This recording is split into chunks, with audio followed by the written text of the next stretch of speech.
because you could ask a mere child and they'll tell you what the First Amendment is about and the Second Amendment is about. They may not be as familiar with the rest of the Constitution and all of its articles and all of its sections. What's your take on it? There was much discussion about the idea of amendments to the Constitution. The Articles of Confederation to be changed required all 13 states to approve the change. And inevitably, 1 or 2 states didn't, so the Articles of Confederation could not be changed. When we institute the Constitution, we include in the article the way of amendment that only 3/4 of the states need to be amended it, and the amendments would be added. Then there was a discussion, well, what is the importance of the amendments? Are they merely clarifying issues inside the Constitution itself? Or if we wanted to clarify those issues that helps to clarify, shouldn't we insert it in the Constitution? It's to suggest that the Constitution is a more complete document that way. You make amendments to letters of affairs in legal matters. We make amendments in the contract that is being done. Often we don't write amendments to it. We generally include any alterations to the contract in the contract itself. Mr.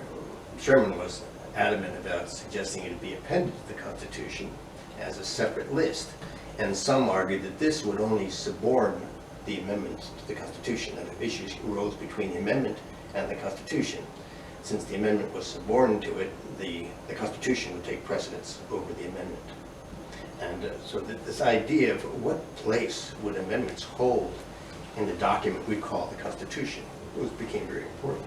It's certainly upon reflection, and although I have often had to admit that I have been wrong, I will more readily admit that Mr. Sherman was correct in adding these amendments separately, because they do take on a life of their own. They are an articulation of the rights that otherwise would be obfuscated in the Constitution itself if it were placed in the Constitution. So I would say that when it comes to rights, it's very important that people know that they have them. It's very important that governments recognize they can't abridge them. And somewhere in the middle, there's the articulation of principle and the application of practice. And each generation is in that struggle to make the practice worthy of the principle without constricting the rights of individuals or the public happiness in the process. Indeed. And there, in the case of the Lebanon, there's also those who fear any abridgment or changes made to the current constitution itself could imply an impingement on some of the rights of the communities that exist right now in their current form, and that if there's a constitutional assembly that has to be made, that indeed that would cause there to be even violence potentially. An amendment in the form of a Bill of Rights that might be appended to the current Constitution, amending a series of amendments. Or a series of amendments. That can be construed as a Bill of Rights. Correct. A series of amendments forming a Bill of Rights might indeed be a way to allay those fears by those who are more attached to the current Constitution, while at the same time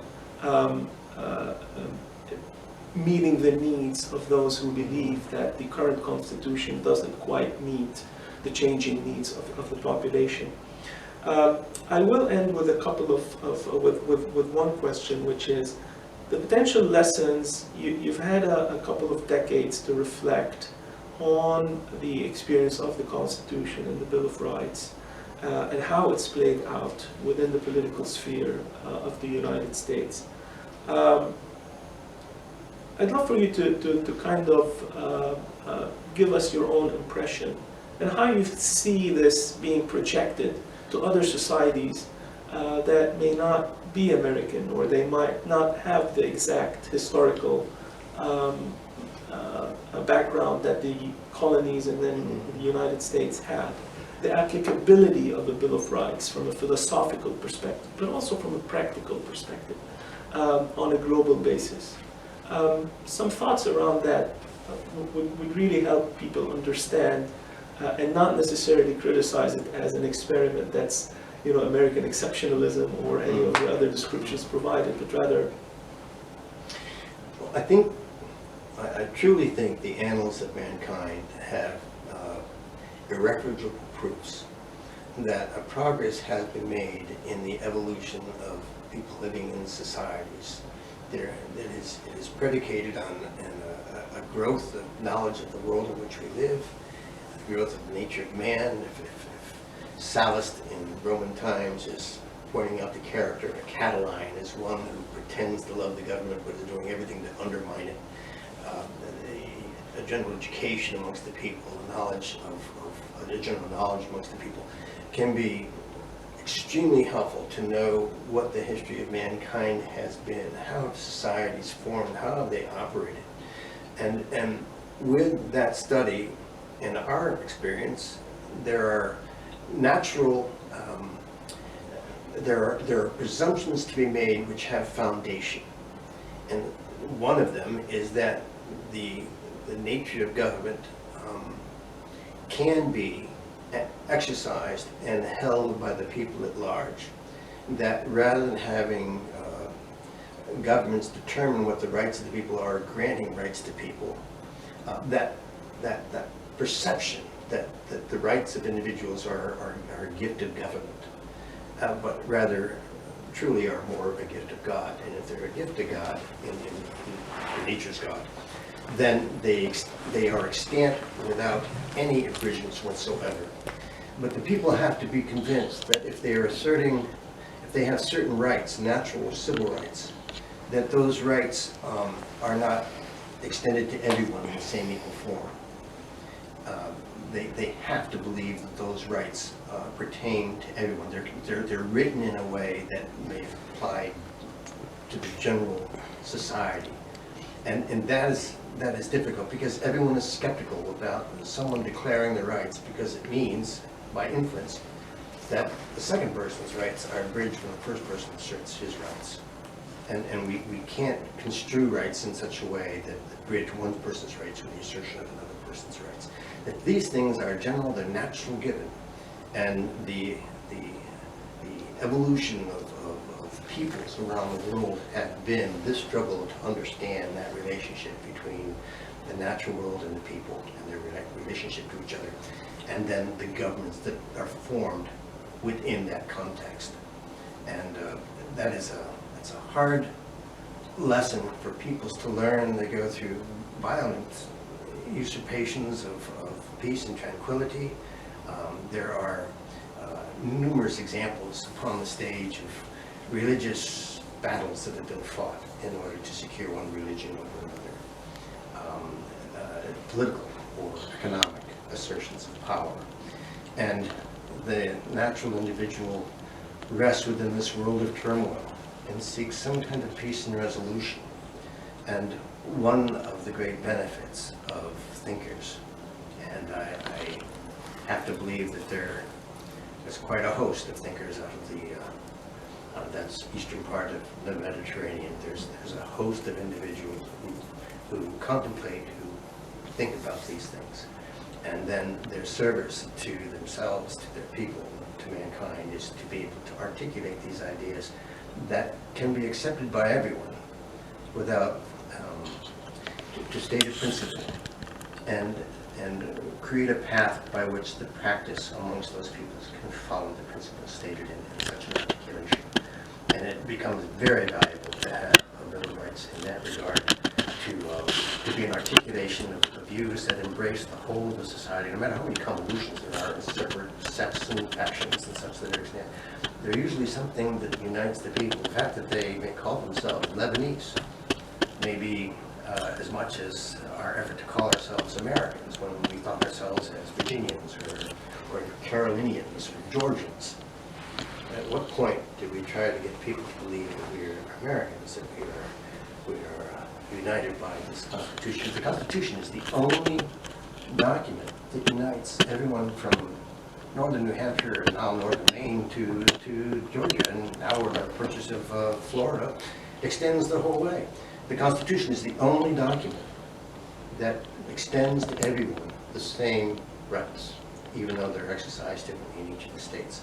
And it becomes very pertinent, I think, for people to have that. It's a very valuable exercise. It requires a great deal of thought and a great deal of pain and angst to prepare those kinds of documents that will be acceptable to everyone.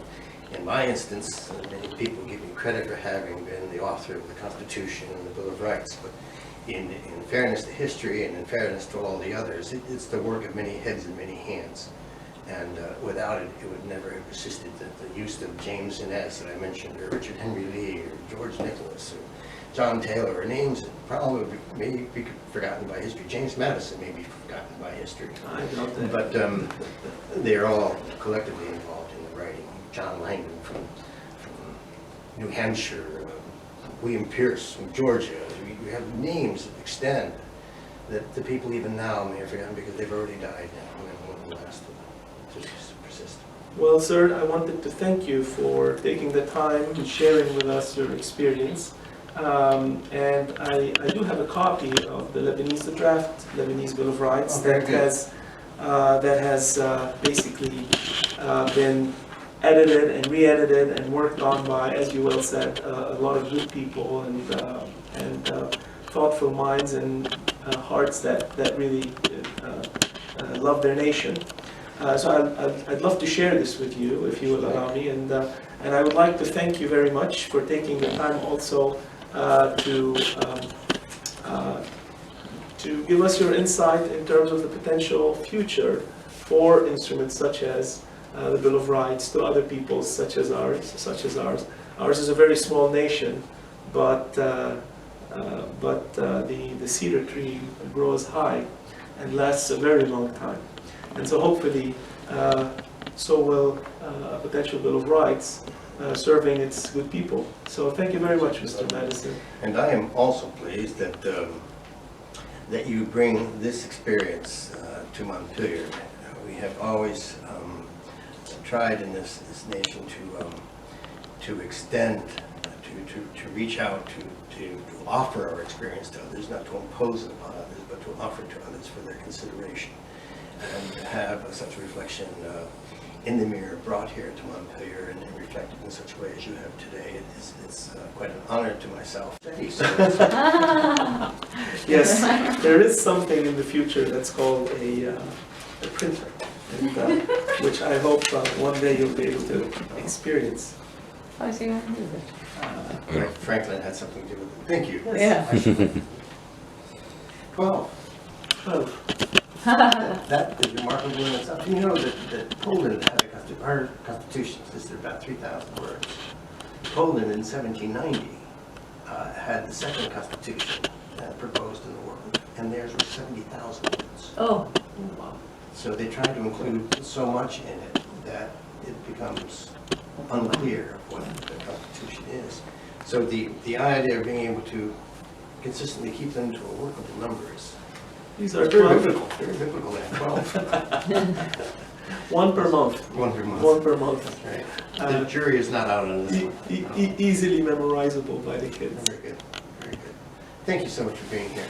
Thank you Such very a much, pleasure. President. I hope I was somewhat edifying in the Oh, I think experience. I don't have to tell you that you were great.